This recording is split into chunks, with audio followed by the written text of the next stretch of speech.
The Archdiocese of Chicago is a vibrant and diverse faith community. We celebrate our faith through worship, evangelization, and reaching out to the needy. Welcome to Catholic Chicago.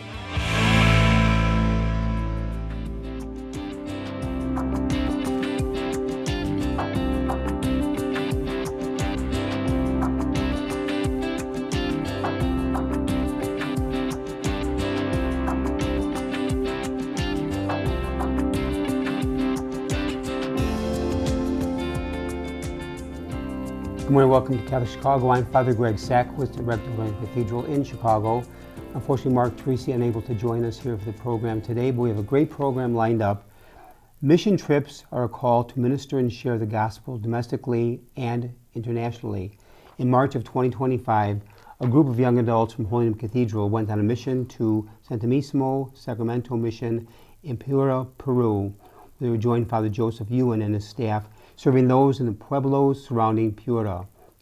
Young adults built simple bamboo houses, brought clothing and food to those in need, visited orphanages and shelters, ministered pastorally to the people, as well as built relationships with each other and the Peruvian people. This mission trip was a time of prayer, encounter, reflection, and insight into the call of ministry and missionary discipleship. Join us in studio are Manuel Gomez, and via Zoom, Giba Cedric and Jeremy Hernandez. So to Giba and Manuel and Jeremy, welcome to the program this morning. How are you? Really excited to be here. Good to have all of you there. Now, I know you are all deeply involved at Holy Name Cathedral in young adult ministry. And maybe just put your background for a second. Manuel, you've been coming to Cathedral for how long? I started coming to the Cathedral with the young adult community in 2018, and after having lived in California for about almost 5 years, started getting involved again when I moved back here in 2023. You've got an incredible mustache that it's like a throwback to another era. Yeah. Do people comment about your mustache often? Yeah, I've heard all types of things like, that's the best mustache I've ever seen. You look like a supervillain. You look like you're planning to take over the world. All types of things. A supervillain. Yeah, when I start killing it. That is great.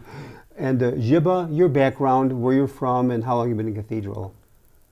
Yeah, so I grew up in the southwest suburbs, big Catholic family of 8 kids, and my parents bought an apartment just 2 blocks away from Holy Name, and so I've had family members come here for 20 years, come to Holy Name, and I've been attending there regularly since 2017. Okay, I arrived in 2016, so you've been here quite a number of years.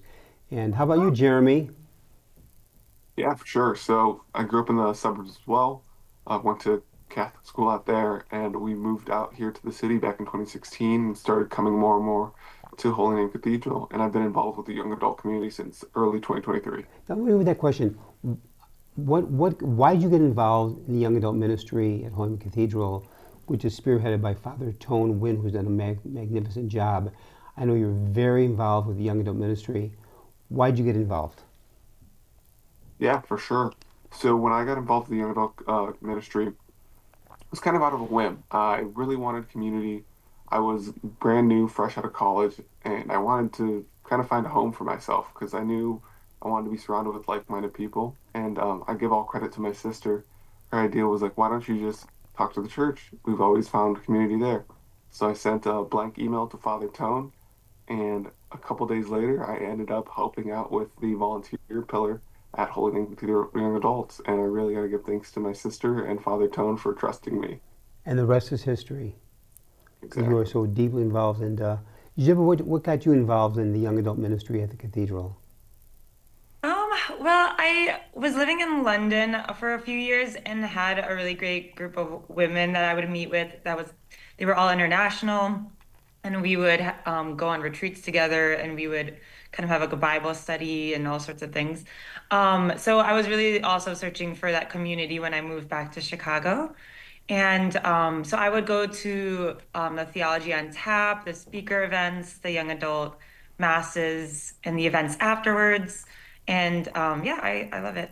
Now, you were involved or you lived in London. What were you doing out in London? What was your job there? I was working at UBS Investment Bank But I work at a nonprofit in Chicago now, so I've gone a different direction. Which is great. And so life takes us in different ways. Manuel, what got you involved in young adult ministry? I think first and foremost, I wanted to find a young adult Catholic community. Having not been too far removed from graduating from the University of Illinois, where I thought, it was such a vibrant and amazing community of young adults who really wanted to live out their faith. And, the young adult community that I found at Holy Name Cathedral was one of the best I'd found in Chicago. Yeah. Now, if we go back to this wonderful trip in March of 2025, Sister Katie Mitchell, who's been part of our staff at Cathedral and does a wonderful job, along with Father Joe Tito and many others, Sister Katie approached me a year ago and said, could I lead a trip to Peru? And I said, Katie, you've done it through Mundelein Seminary with the seminarians, by all means. So it was being organized. When she put the call out for people to go to Peru, for you, Jiba, what made you say, I want to go? I have done mission work before. I've done it in Europe and then in Asia. And I've never been to South America, and I haven't gone on a mission trip in a long time. And I was so excited because I was really like thinking and dreaming about something like this for a while. And when I saw that it was my own parish doing it, I like signed up as soon as possible. That's good. How about for you, Jeremy? Yeah, I've also done mission work in the past, and I always told myself if an opportunity came to me for a mission trip, I cannot turn it down because I feel that's God calling me to try something and do something new. Interesting, Manuel. So I think there were several reasons. This was the first mission trip I've ever done. One of my main goals in life has been to help give back to the poor and help serve the poor as well. And also seeing that, it was a Spanish-speaking community as well. There was a lot of interest that aligned. And seeing that, it was being facilitated through Holy Name Cathedral was a no-brainer for me. Yeah, it's interesting that I've never done a mission trip to South America, Africa, Mexico. But when I was an associate pastor at St. Mary of the Woods in Edgebrook for 5 consecutive springs for the day after Easter Sunday, from that Monday through Saturday, a group of young high school juniors and seniors and about 8 adults will go down to Appalachia. We were in Cranks Creek, Kentucky, the way eastern part of Kentucky, 2.5 miles from West Virginia, the border there. We were in Harlan County, the poorest county in the U.S. But here's the interesting insight. I'm going to ask this for all of you a little later on. When I did these 5 mission trips, especially the first one, I thought all that I will bring to these people who are so poor, I'm a priest, sacraments, an ear, listening, say Mass. But I have to honestly say, I learned more from the people about what's really important in life. They taught me more than I ever gave to them. So I walked in kind of pompous and saying, I will bring all this to the people, which I'm going to bring to them. I was humbled by how much they taught me about God, about life, about faith, about what's important. And those were 5 life-changing trips for me. I was truly humbled when they taught me about the most important areas of life. So maybe for a moment, Jibba, would the same be said of you? I know you've been on other mission trips, but how did this mission trip touch your life? Well, I think it was pretty shocking. Excuse me. It was pretty shocking to me how I also had different expectations of what I thought it would look like there or be like there versus what it was in reality. Like I thought it would be almost depressing because Father Tone said that the level of poverty there is very, very great. But I don't know if it's because we were just surrounded by people who were involved in the church there, but they were such delightful and kind and happy people. So it wasn't as like, yes, they were materially very poor, but they were so unified and just so joyful to be around. And so it really made me realize like that in the US there's like this like loneliness and spiritual poverty that is actually in many ways more depressing than the material poverty of the people in Peru. That's interesting. How about you, Manuel? Yeah, I think I can share some of the sentiments that you shared on, some of the mission work and trip that you did out to Appalachia. I think when a lot of us try to summarize our experience within a phrase or a word, my phrase was human connection. And, for myself being an extrovert, being able to live out God's word and serving others in person, I feel like it just takes you to a whole different level of happiness and peace. And for me, I feel like there's nothing greater of living out God's word than like serving the poor and serving others. So it really was a faith moment for you and a heartfelt moment, Yeah. a game changer for you. Yeah. Jeremy, how about for you in terms of what touched you on this whole mission trip?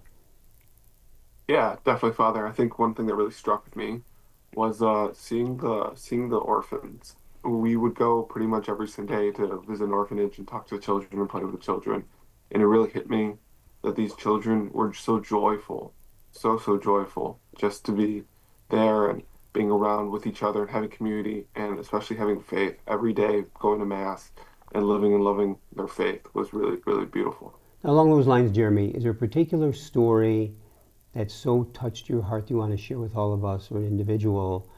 As you're thinking about that for a It's a great second, question. let me That is give a you a great story question. that is. I think definitely with the orphanage as well, Father. It would be their joyfulness for the Mass.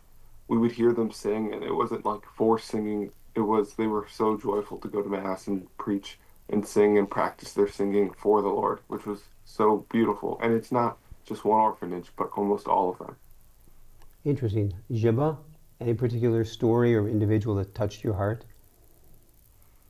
Yeah, there was a woman who we met in the hospice, and she had a pet parrot that she really loved, and she was living on the streets, but she was dying.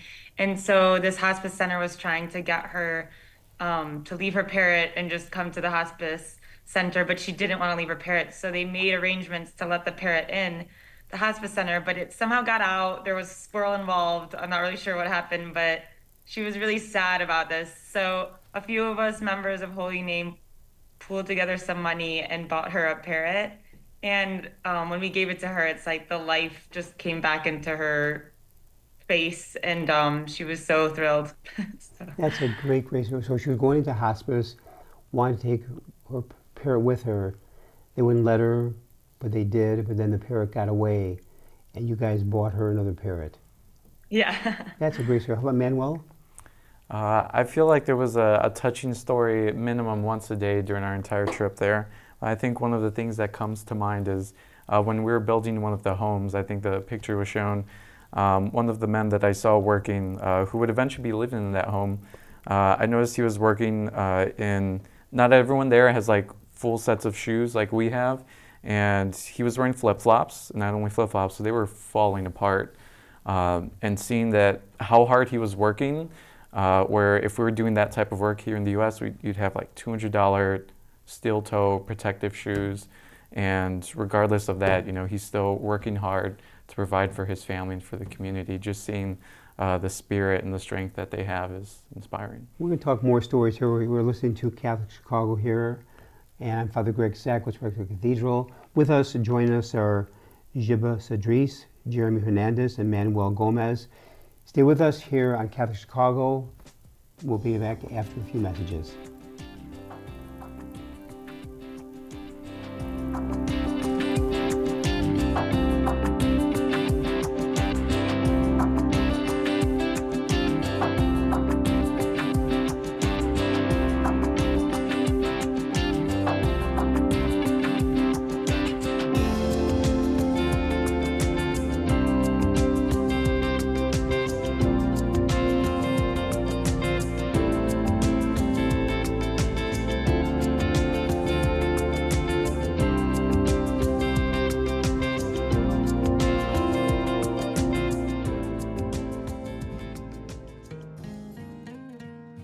I am a seminarian. The church needs compassionate and well-trained priests to help guide each of us through life. What inspires me, what draws me always to the priesthood is continue to see priests be a beacon of hope for other people. You can play a part in the education of these young men as they prepare for a life of service to others. I want to be that beacon of hope too, and it sets my heart on fire. To support our seminarians, make your gift at archchicago.org/seminarian fund or call 312-534-7959.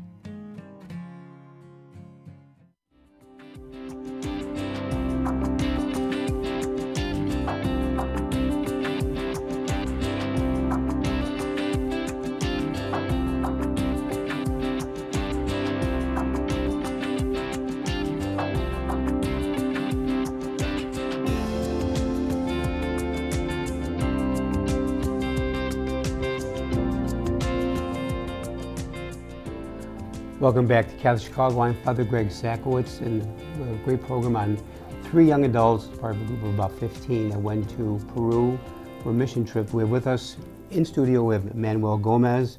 By Zoom, we have Giba Zadris and Jeremy Hernandez. And one thing, I was just talking to Manuel during the break, because we can talk back and forth, but I can't do that with Jeremy and with Giba, is here you go on the trip. You have all these expectations, you come back with great stories, but the key question is, how did this mission trip affect your life in terms of what did you bring back to Chicago that you didn't have with you going to Peru? Manuel? So I know in terms of serving others and in charity work that you can do, there's many different ways that you can do it. And I know in the volunteering that I've done in my life, where it's like a lot of, it could be volunteering at a soup kitchen or other things like that. I haven't done as much volunteer work that has been like longer term. So I know over that trip, getting to know the community there and some of their members over the course of a week, it really deepens that relationship, and it helps you to provide more to them. And I feel like emotionally, there's like this peace and this happiness that you get from spending more time in that human connection. So I know that there are opportunities to volunteer here at Holy Name Cathedral for some of the masses to help some of the immigrants that have arrived recently. So I know I've volunteered for one of those in the future, and I'd like to get more involved with that to maintain some of those relationships. How about you, Giba? I think, like, simply put, their level of hospitality there really was almost like a spiritual experience, and so I want to bring that back here.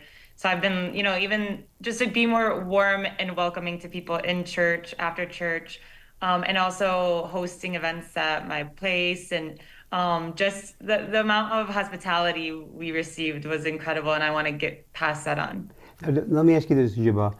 When you went to Peru, were you surprised at how welcoming the people were, how loving they were? Because you probably had a mindset of, oh, they're so poor, they don't have much, and yet you were kind of thrown and just overjoyed or just surprised but how warm and gracious they were, not just for the first moment, but for the entire trip. Am I right? Yes, no, definitely. I think it really did surprise me, because I've done mission trips before, but never with a group. And so the fact that we had this group, I felt like we were like this like little band of celebrities, especially Father Tone and Sister Katie, were like, everybody wanted to meet them. And everywhere we went, we were greeted by like hundreds of hugs. Like, it was, I'm not even exaggerating. It was just like a line of hugs everywhere we went. Even during the handshake of peace, we were receiving dozens of hugs. So you were guys like rock stars. Yeah. They're all surrounding you. How about you, Jeremy? Yeah, I think I could reiterate what Joe said. And it's really the kindness that people are willing to show us out of the blue. They just came and were so loving to us, just for no reason at all, but just because they were the Peruvian people. And I would love to bring that back to Chicago, especially with us having such a beautiful community, and we could really grow that and bring people in with the welcoming and love. And the thing is, now, the very fact that you go on this mission trip, you come back, and you're not the same. You are now changed. Is interesting that for the three of you, You're very dynamic young adults. You've got a career moving forward, and you take the time to be involved at the cathedral in young adult ministry. You take the time of 1 week out of your life to join Sister Katie and Father Tone on this Peruvian trip. And did any of your friends ask you, your friends now, not me, did they ask you, like, why'd you go? Out of curiosity, did any of them say to you, like, Jiba, why'd you go on this trip? Did any of your friends ask you that, or family? Yeah, I think a lot of people were surprised I was doing it because I work as a program director at a nonprofit that helps inner city girls. And so they were like, "You're seriously gonna take your 1 week off and you're gonna go help girls or like kids in Peru." But I think that's what's so beautiful, is that this is like such a natural way of doing apostolate and telling people about the faith, because it's a very easy segue of like, why did you go? Oh, well, like as a Catholic, we believe in serving others, and I don't know, like without sounding too preachy, hopefully. No, you're doing great. The thing is that, so you actually took 1 week of vacation time from work. You could have gone to Europe, you could have gone to California, you could have stayed around the house and just, stay, do stuff around here. But it was actually 1 week of your vacation time, you went to Peru, correct? Yeah. And no regrets. No regrets. Honestly, I told a lot of people I've traveled a lot and had really cool experiences, but this trip in Peru was definitely one of the top 5 best weeks of my life. In your It was whole really, life. Wow. How about you, Manuel? I can definitely relate to that. I can also say that I've traveled to really beautiful and amazing places in the world. And even after our mission trip, I did some soul travel to like Machu Picchu and some of those other cities in Peru. And I thought that my favorite part of the Peru trip was when we were doing service work. And I feel like I felt, even though at times with travel and jet lag, I felt like sleep deprived and there was no AC, without all the creature comforts, I still felt more energized and more zeal for the day than I would with all my creature comforts back here in Chicago. It was a really, I want to say, life-changing experience. Now we're talking days were about, what, 100 degrees? Yeah. So we're not talking 65 degrees. We're talking 100 degrees and no air conditioning. Right. Whoa. That's a little warm out there. Yeah. I know one of the recommendations that we had before going out on the trip that I always kept in my mind, and I think it was a good thing for those of us coming from the United States, was kind of setting the guidelines of this is kind of how things will be. They told us that there wouldn't be air conditioning, so try to be positive, try not to complain, and in having that mindset, it made the trip a lot better. And I think it served as a guide for my daily life, where if I bring that mindset more into that daily life, I feel more grateful and I feel happier. I have a question for whoever wants to answer this one. I had the opportunity and pleasure of meeting Father Joe when he came to Cathedral to speak about the mission trip. I think it was last fall. I was very impressed with Father Joe, who's been there for years among the people. What did you experience with Father Joe in Peru? I want to share that he told us a little bit about his story about when he started his work in Peru. And did he grow up in Boston? I don't recall where he grew up. I think the Boston area. I could be wrong if that's Sister Katie, but keep going. If you take a look back in history a few decades ago, there were some extremist paramilitary groups in Peru. And there was a time where they had actually killed several Catholic priests. And it was around that same time, while knowing what was going on there, Father Joe still wanted to go there to serve the people. So just knowing that story of not only did he want to serve the people in this impoverished area, but he wanted to serve them with the added danger and perils that were going on. He was risking his life. Yeah. Because priests had been killed there. Gibber, your thoughts about Father Joe and the great work he's doing out in Peru? Yeah, I mean, he's just a living saint, this guy. And I'm glad you brought him up because he really colored the whole experience. I'm pretty sure, I know he did live in Wisconsin at one point. But yeah, so 30 years ago, he moved to Peru and he's been basically helping create 20 different organizations in Piura. And so those are the organizations that we were going to and doing these service trips, so or like service missions, they call them. So we weren't just building houses the whole time. Like we would go to the hospice center, which he helped start. We would go to the orphanage, the refugee center or the rehab center. And so this guy has a hand in all of these different organizations. And I think we were reaping the benefit of many years of people feeling that grace and being really, having really good experiences with the missionaries that Father Joe brings there. Now, Jeremy, did Father Joe say like why he went there, or what gives him life there? Did he talk about that at all? Like he's been there for years, and he's legendary in that part of Peru. Did he talk about like what sustains him, why he went there? Yeah, I guess Manuel touched a little bit why he went there, with just wanting to be with the people and knowing there was danger, and he understands there was a need for a priest there, and he was willing, and God willingly, put him in a place where he could go and volunteer himself. But why he stays there is a great question. I think it's truly because he fell in love with the people of Peru, and that's just the simplest way to say it. He loves the work there. He knows there's a need for his services and a need for his opportunities in Peru. Yeah, But it was also interesting to hear that he has a dream still of one day hoping to fix this part of the city of Peru and eventually moving to Africa and starting this all over again. So Wow. knowing this is not just a one and done place, but a bigger dream of we will establish a well-funded mission, and we will help this city as much as possible.